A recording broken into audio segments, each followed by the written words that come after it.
In the glamour of Hollywood's golden age, Shirley Temple was more than a child star. She was an icon, her golden hair and radiant smile a beacon of hope, a glimmer of light amid the darkness of the Great Depression. From 1934 to 1938, she ruled the box office like a queen, with irresistible charisma. But the Shirley Temple story you know, her famous tap dancing, the stories of her almost being Dorothy in The Wizard of Oz, a role later played by Judy Garland, is just the tip of the iceberg. But behind the glamour was a darker truth. At the age of 12, Shirley was forced to participate in embarrassing situations on film sets and, worse, sexually assaulted by a powerful Hollywood mogul. Now, at 85, Shirley Temple has named the 5 men she hates most, the men who ruined her life. Hidden deep in that story is a journey full of surprises, a rich and complex picture that not everyone knows. Watch the whole video to discover the whole story. Don't forget to subscribe and like to support us. And those were the little short films, which I still am. In the bright lights of 1930s Hollywood, a child star emerged and touched the hearts of millions with her radiant smile and vibrant dance moves. Shirley Temple, born April 23, 1928 in Santa Monica, California, was not only the epitome of childhood, but also the icon that a generation dreamed of. However, behind the halo was a dark story, where her childhood was lost and dark secrets were hidden in fear and power. At just 3 years old, Shirley Temple was drawn into the world of children's burlesque films, where children had to pretend to be adults in erotic scenes. No one knew that behind every glittering stage light, the little girl had to endure secret pain. Every time she messed up a scene, she was locked in a cold room, punished for not doing it right. Despite this, with her golden hair and bright eyes, Shirley quickly became a $1 million money-making machine for studios, but a luxury item that was exploited to the extreme. The girl who everyone thought was living in a fairy tale, in reality, faced real-life nightmares. At the age of 12, Shirley was abused by Arthur Freed, a famous producer of MGM, who raped her right in front of her eyes. She just laughed in self-defense and quickly ran out of the office. But the heartbreaking story did not stop there. When she was 17, Shirley continued to be abused by David O. Selznick, the tycoon behind the movie Gone with the Wind. These events are just the tip of the iceberg of secrets that Hollywood has tried to keep hidden for decades. Behind the lights and the glitz of the entertainment industry, there are still forgotten documents, powerful names who once controlled the entire Hollywood empire.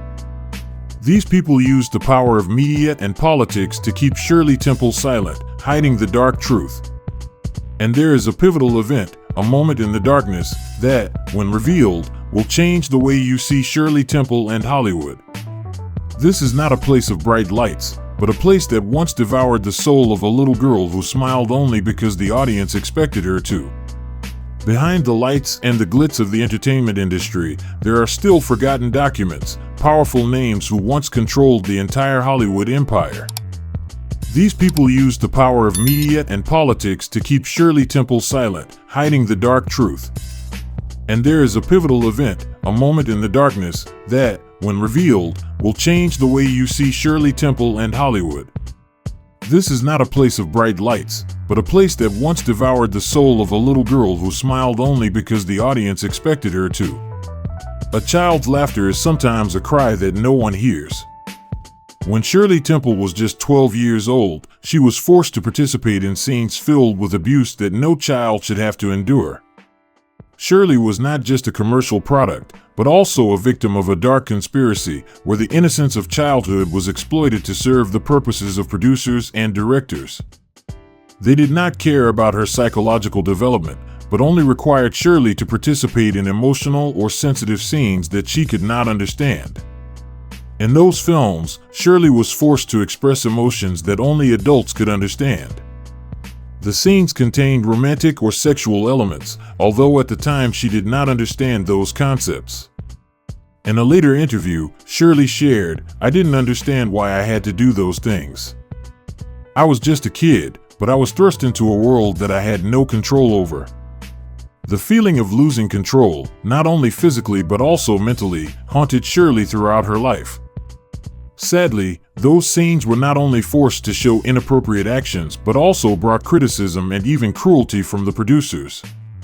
No matter how much Shirley protested or felt uncomfortable, they continued to ask her to comply. Shirley recalled, "They told me that if I didn't do what they asked, I would no longer have a career."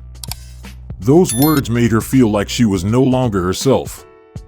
As time passed, sleepless nights and the haunting criticism from producers and directors kept echoing in her mind, making Shirley unable to find peace in her heart. She had to live in an environment that did not allow for the innocence of childhood. But the story does not stop at painful scenes. Throughout her career, Shirley faced 5 men who destroyed her life. One of them took her virginity when Shirley was only 17 years old. Are you curious about the man who took Shirley's virginity? The first man who made her lose faith in love was Shirley's first husband, John Agar. What seemed like a fairy tale love story between 2 public figures quickly turned into a deep wound that could not be healed.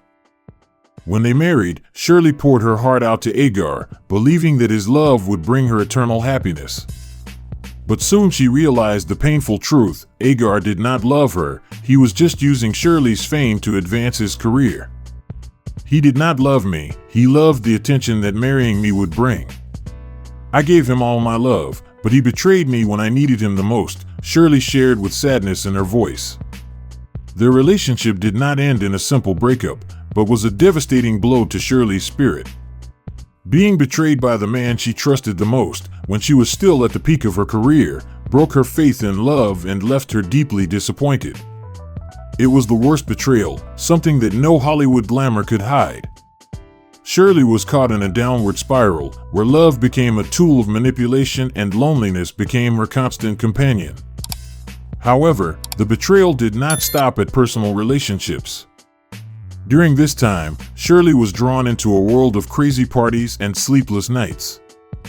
The affairs, the long nights, and the bizarre situations that a 17-year-old girl with a hopeful heart should never have must face. The glamorous world she once believed in crumbled before her eyes. Shirley quickly realized that Hollywood was not a place of dreams, but a place of illusions, a place where beauty was just a facade to hide dark truths. Along with the glamour, Hollywood also brought darkness that few people saw. Every relationship and every person tried to rise, even if it meant stepping on others. The fame Shirley once dreamed of now became a trap that robbed her of everything: love, faith, and innocence. "I thought love would save me," Shirley shared in a later interview, "but instead, it was the thing that broke me." Then another man appeared, even more dangerous. One who not only exploited her mind but also violated her body. It was the second man, someone who played on Shirley's fears, forcing her to face betrayal again. She met Jack Haley, her co-star in The Wizard of Oz, who, with his charming looks and gentle personality, initially seemed like a sincere friend who would provide her with the comfort and affection she craved. But behind that facade, Haley had a dark purpose. He knew how to play on my fears, exploit my weaknesses, and deceive me with sweet words of comfort, Shirley later shared, her voice filled with regret and remorse. "I thought he was the one who would save me from all the pain, but I learned the hard way that only I could save myself." The promises of love she received soon turned into calculated manipulation. What seemed like emotional support, Haley turned into a sophisticated strategy to control her. With his acting talent, he skillfully concealed his intentions, creating a web of lies that Shirley fell deeper and deeper into. She, at this time, was still young and desperate for a real connection. She was drawn into a toxic relationship where love was just a tool for control. Haley's fake feelings for Shirley quickly became a powerful weapon, and the control he exerted grew stronger. She no longer felt like she was living her own life. Every decision seemed to no longer be hers. Her freedom was subtly stripped away under the mask of love. At this point, Shirley began to realize the truth: Hollywood had no room for weakness. Not just Haley, but the entire industry seemed to exist only to exploit her vulnerability. Under the bright lights and glittering red carpets, there were whispers, calculating glances, and constant pressure to smile despite the pain. From marathon parties to arranged meetings, Shirley was drawn into a world where love was transactional and trust was just a tool for profit. The people she once trusted, one by one, revealed themselves to be schemers, waiting for her popularity like butterflies to a flame. And gradually, in that cruel world, Shirley realized that what she thought was love was just power, disguised as seduction. In the next chapter, we meet the third man, who not only destroyed her body, but also her identity in an industry that was glamorous but full of lies. The third man, who took away Shirley's sense of home in an industry that was covered in glamour but built on lies. Shirley Temple, a shining icon, was again manipulated and taken advantage of by those she thought she could trust. One of the most painful betrayals came from Victor Fleming, the legendary director of The Wizard of Oz. To the world, he was a cinematic genius, but to Shirley, he was supposed to be a mentor, a protector in the harsh world of Hollywood. However, he used his power and influence to violate that trust. Fleming was not only the director of her innocent roles, but also the man behind the scenes who put a child in situations she could not understand, pushing the boundaries of what was acceptable under the guise of artistic direction. His demands were more than just work, they were pressures that no child should have to face. They deftly turned the demands into coercion, coercion disguised as power. "You made me a puppet," Shirley would later say. Fleming's words were seared into her memory like a scar that would never heal. "Shirley, if you want to be famous, you have to do this." Those words were more painful than the script, tearing her apart and leaving a mark that would last a lifetime. But the pain did not stop with the indecent scenes. Over the years, Fleming continued to increase his control, bit by bit, destroying Shirley's self-worth. Not only did he cross the line, he manipulated her emotions, humiliated her spirit, exploited her innocence. Every time Shirley resisted, he used his power to force her to comply. "I spent sleepless nights, haunted by his cruel words," Shirley recalled, her voice ringing hauntingly. "But I didn't feel like I had a choice." The sleepless nights weren't just exhaustion, they were signs of deep psychological wounds, inflicted by the man who was supposed to be my guide. Fame, the fame she had dreamed of, was no longer a mythical dream, but a gilded cage. And it was Victor Fleming who locked that door. He weaponized Shirley's belief, using it to turn her into a product, rather than a person. His voice, his cold commands, his coercion, echoed in her memory for the rest of her life. Shirley remembers not just grueling scenes, but also soul-destroying moments when the man she once considered her mentor treated her like a tool for his own ambitions. As a child, Shirley learned to endure nightmares that no one in the entertainment industry dared to speak out about. Sexual scenes, psychological manipulation, and betrayal by those who were supposed to protect her, these are not just bad memories, but wounds that will never heal. Those years not only robbed her of her childhood, but also shattered her trust in adults, in her mentors, and in the very system that built her into a star. In the next part, we will discover the fourth man, who dragged Shirley into the dark corridors of power and secrecy in Hollywood, where what you see is never the truth. Thank you for watching the video. Don't forget to subscribe and like to follow the next videos. Thank you and see you in the next video.